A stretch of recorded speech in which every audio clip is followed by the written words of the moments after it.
قولی۔ ریاض الصالحین باب 79، انصاف کرنے والے حکمران کا بیان۔ قال اللہ تعالی ان اللہ یامر بالعدل والاحسان، سورۃ النحل آیت نمبر 90۔ اللہ تعالیٰ نے فرمایا بے شک اللہ تعالیٰ عدل و انصاف اور احسان کرنے کا حکم دیتا ہے۔ وقال تعالی واقسطوا ان اللہ یحب المقسطین، اور فرمایا اور تم انصاف کرو، یقیناً اللہ تعالیٰ انصاف کرنے والوں کو پسند فرماتا ہے۔ سورۃ الحجرات آیت نمبر 9۔ اس حوالے سے پہلی حدیث ہے، حضرت ابو ہریرہ رضی اللہ تعالیٰ عنہ سے روایت ہے، نبی اکرم صلی اللہ علیہ وآلہ وسلم نے فرمایا 7 آدمی ہیں جنہیں اللہ تعالیٰ اس دن اپنے سائے میں جگہ دے گا جس دن اس کے سائے کے علاوہ کوئی سایہ نہ ہوگا۔ اب وہ کون کون لوگ ہیں؟ نمبر 1، انصاف کرنے والا حکمران، وہ نوجوان جو اللہ کی عبادت میں پروان چڑھے، وہ آدمی جس کا دل مسجدوں میں اٹکا رہتا ہو، وہ 2 آدمی جو اللہ کی رضا کی خاطر ایک دوسرے سے محبت کرتے ہیں، اسی کی وجہ سے باہم جمع ہوتے اور اسی پر ایک دوسرے سے جدا ہوتے ہیں، وہ آدمی جسے معزز اور خوبرو عورت دعوت گناہ دے اور وہ کہہ دے میں تو اللہ سے ڈرتا ہوں، وہ آدمی جو اس طرح خفیہ صدقہ دے کہ اس کے بائیں ہاتھ کو بھی یہ علم نہ ہو کہ اس کے دائیں ہاتھ نے کیا خرچ کیا ہے، وہ آدمی جو تنہائی میں اللہ کو یاد کرے اور اس کی آنکھوں سے اس کے خوف سے آنسو رواں ہو جائیں۔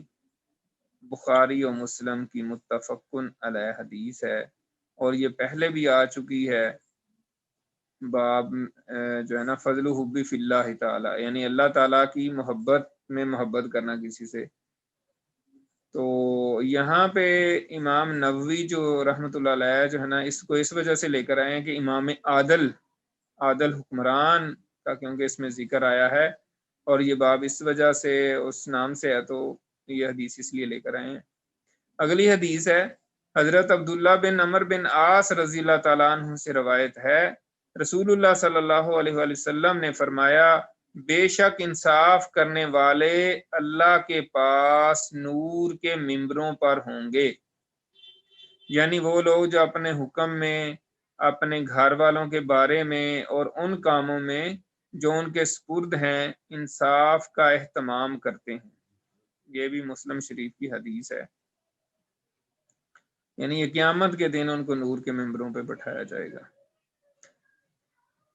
اگلی حدیث ہے، اور یہ بڑی اہم حدیث ہے، اور اس کا ذکر ہم اکثر کرتے بھی رہتے ہیں آج کے دور میں، اور خاص طور پہ خارجی لوگوں کے متعلق اس میں کافی وہ چیزیں موجود ہیں۔ حضرت عوف بن مالک رضی اللہ تعالیٰ عنہ سے روایت ہے کہ میں نے رسول اللہ صلی اللہ علیہ وآلہ وسلم کو فرماتے ہوئے سنا کہ تمہارے بہترین حکمران وہ ہیں جن سے تم محبت کرو اور وہ تم سے محبت کریں، تم ان کے حق میں دعائے خیر کرو اور وہ تمہارے حق میں دعائے خیر کریں، اور تمہارے بدترین حکمران وہ ہیں جنہیں تم ناپسند کرو اور وہ تمہیں ناپسند کریں، تم ان پر لعنت کرو وہ تم پر لعنت کریں۔ راوی بیان کرتا ہے کہ ہم نے کہا اے اللہ کے رسول، کیا ہم ان کی بیعت توڑ کر ان کے خلاف بغاوت نہ کریں؟ آپ نے فرمایا نہیں، جب تک وہ تمہارے اندر نماز قائم کرتے رہیں، نہیں جب تک وہ تمہارے اندر نماز قائم کرتے رہیں۔ مسلم شریف کی حدیث ہے۔ یہ اصل میں مسلم شریف کی نا ایک کتاب ہے کتاب الامارہ، حکومت کے بیان میں، اس میں یہ ساری روایات امام مسلم نے بیان کی ہیں۔ اس میں اور بھی روایت ہے جس میں اس کا مفہوم یہی ہے، اس طرح کی ہے، لیکن اس میں صحابہ نے کہا کہ کیا ہم ایسے حکمران کے خلاف اسلحہ نہ اٹھا لیں، تو اس پہ بھی آپ نے یہ کہا کہ نہیں، جب تک وہ نماز قائم کریں، جب تک وہ نماز قائم رکھیں۔ کریں نماز تو قائم ہے، نماز کو کس نے روکا ہے آپ کو؟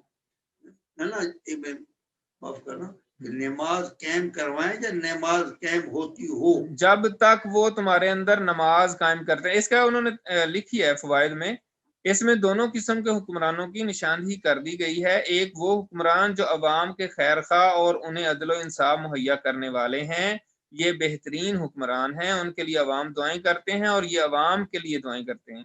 اور دوسرے بدترین حکمران جنہیں صرف اپنی اقتدار اور مفادات سے غرض ہوتی ہے، عوام کو عدل و انصاف مہیا کرنے اور ان کی مشکلات حل کرنے سے انہیں کوئی دلچسپی نہیں ہوتی، سب لوگ ان پر لعنت بھیجتے ہیں۔ اس میں بھی حکمرانوں کو دراصل عدل و انصاف کرنے کی ترغیب دی گئی ہے، کیونکہ عند اللہ اور عند الناس محبوب بننے کا یہی طریقہ ہے۔ اب اگلا پوائنٹ جو انہوں نے بتایا، ظالم حکمران بھی جب تک کفر صریح کا ارتکاب نہ کریں اور شعائر اسلام بالخصوص نماز کی پابندی کریں، ان کے خلاف خروج و بغاوت کی اجازت نہیں، کیونکہ بغاوت میں فائدہ موہوم ہے جبکہ نقصان بہت زیادہ ہے۔ اصل میں دین جو ہمارا ہے نا، وہ بہت ہی زیادہ عقل والا، سمجھدار، بہت ڈیپ، بہت ڈیپتھ میں ہے۔ یہ جو ہوتے ہیں نا سطحی قسم کے لوگ اور باشعور چھپک، ایسے فوری طور پہ جذباتی قسم کے اور اپنے آپ کو بڑی چیز سمجھنے والے اور بڑا جناب تیزی تراری، اور نہ ان کو ڈیپتھ کا پتہ ہوتا ہے، نہ گہرائی کا پتہ ہے کہ اس کے کانسیکوینسز کیا ہوں گے، کیا اس کے اثرات ہوں گے امت مسلمہ پہ۔ اس پہ میری تو اس پہ بڑی سخت قسم کے اختلافات رہے ہیں لوگوں کے ساتھ، جہاں پہ میں پڑھتا بھی تھا۔ تو بات یہ ہے کہ اگر اس فلسفے کو بیان جس طرح لوگ کرتے ہیں کہ ہمارے حکمران کافر ہیں، ٹھیک ہے، اور ان کی تو بات ہی نہیں ماننی چاہیے، ابھی بھی ہمارے صاحب یہاں پہ مسجد کے بھی ایک وہی کہہ رہے تھے، تو ان کو بھی میں نے کہا کہ اس طرح نہ کہیں، ٹھیک ہے نا۔ بعض لوگ اس بات کو اس طرح سمجھ لیتے ہیں شاید یہ جو حکمران اس وقت بیٹھا ہوا ہے شاید یہ اس کا سپورٹر ہے۔ یہ بات نہیں ہے، یہ حکمران جب نہیں تھا، اس سے پہلے والا تھا، اس وقت بھی ہم نے یہ بات کی۔ بیسیکلی یہ نظریاتی اور فلسفیکل بات ہے، اس کو بہت ڈیپتھ میں سمجھنے کی ضرورت ہے۔ اور یہ وہ نظریہ ہے، اگر آپ یہ ہے خارجی جو نظریہ ہے نا، خارجی جو خوارج تھے اور بہت بڑا فرقہ تھا، حضرت علی کے خلاف انہوں نے خروج کیا تھا، اور وہ کہتے تھے علی بھی کافر اور معاویہ بھی کافر، ٹھیک ہے نا۔ یہ اسی کی یعنی اس طرح کی سوچ ہے۔ جو لوگ کہتے ہیں نا یہ حکمران کافر ہیں، یہ ایسا نہیں کر رہے ویسا نہیں کر رہے، تو ان کی کوئی بات ہی نہیں ماننی چاہیے، وہ بہت بڑے فسادی لوگ ہیں، ٹھیک ہے۔ اس کی دلائل ہیں، پراپر دلائل ہیں۔ اگر آج کے دور میں جیسے کوئی بھی حکمران ہے ہمارا، جیسے بھی ہیں، آپ اپنے آپ کو پارسا سمجھیں اور ان کو پارسا نہ سمجھیں۔ دیکھیں بات یہ نہیں ہے، بات یہ ہے کہ اگر نہیں مانیں گے نا حکمران کی، تو یہاں تو ہر طرف جنگل بن جائے گا ملک، ٹھیک ہے نا۔ تو اسلام کے دیکھیں آپ صلی اللہ علیہ وسلم نے جو بات کہی ہے نا، وہ ایویں نہیں ہے۔ آج کے 14ویں 15ویں صدی کے لوگ جو ہیں، جن کی عقل اتنی سی ہے، وہ کہیں کہ حضور پاک صلی اللہ علیہ وسلم نے 1400 سال پہلے جو فرما دیا ہے وہ آج اپلیکیبل ہی نہیں ہے، یہ کہاں کا انصاف ہے؟ تو یہ چیزیں جو ہے نا یہ بڑی خطرناک ہیں، اور یہ خوارج کا نظریہ تھا، اور آج بھی جو لوگ یہ باتیں کرتے ہیں ان کو سمجھانا چاہیے۔ اور یہ کسی حکمران سے متعلق بات نہیں ہے، یہ امت مسلمہ کو تباہ کرنے کا فلسفہ ہے۔ اگر یہ فلسفے کو اجازت دے دی جائے اور پھیلایا جائے، اور ہم پہلے ہی اتنے کمزور ہیں، اگر یہ ہمارے ملکوں میں پھیلا دیا، جیسے کہ بڑا پھیلایا بھی گیا ہے، اور شریعت نافذ کرنے کے نام سے، اور جناب آپ حکمرانوں کے اور جو مسلمانوں کے ملک ہیں ان کے اوپر ہی آپ حملے آور ہوں اور انہوں کو تباہ کریں، تو دشمن تو یہی چاہتا ہے نا کہ جیسا بھی حکمران ہو، عوام جو ہے، عام جنرل جو ہے، وہ کیا ہے، وہ پرامن ہے، وہ کہتے ہیں ٹھیک ہے یار جیسا بھی حکمران۔ بیچ میں کچھ لوگ اٹھ کے کہیں جی ہم جناب ان کو بھی ماریں گے اور ہر چیز کو تباہ کریں گے، ہم جہاد کر رہے ہیں، تو سارے اسلامک ملکوں میں ایسا ہو تو مسلمانوں کے بیڑا گرک ہونا ہے، اور وہ جو ہمارے دشمن ہے وہ انجوائے کر رہے ہوں گے یار کیسے کمال ہی کر دیا ہم نے، یہ دیکھیں تباہ کروا دیا ہم نے، ان کو تباہ کروا رہے ہیں۔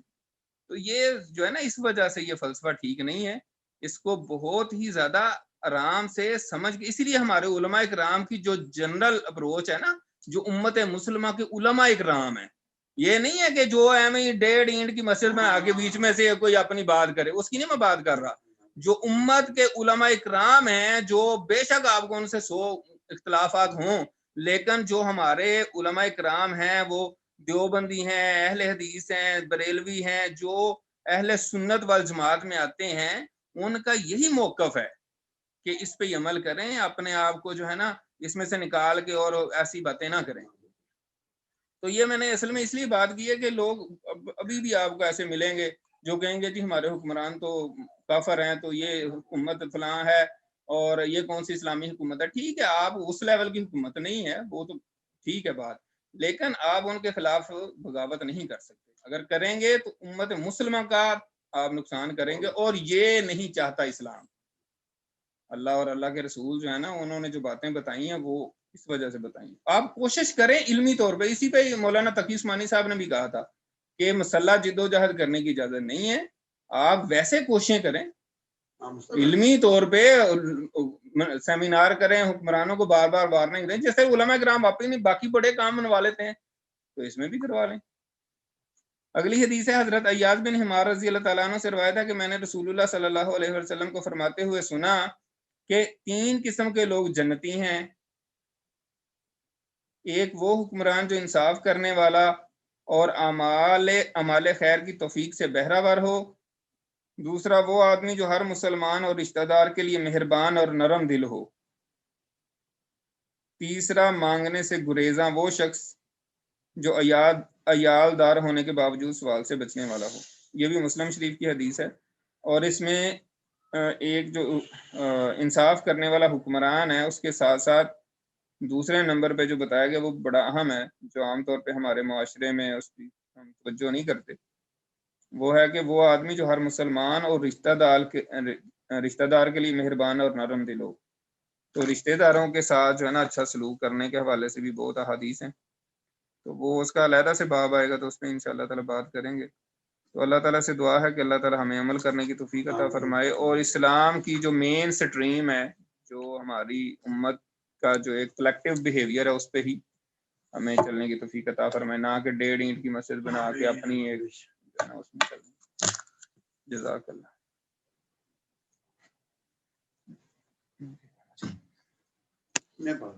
نہیں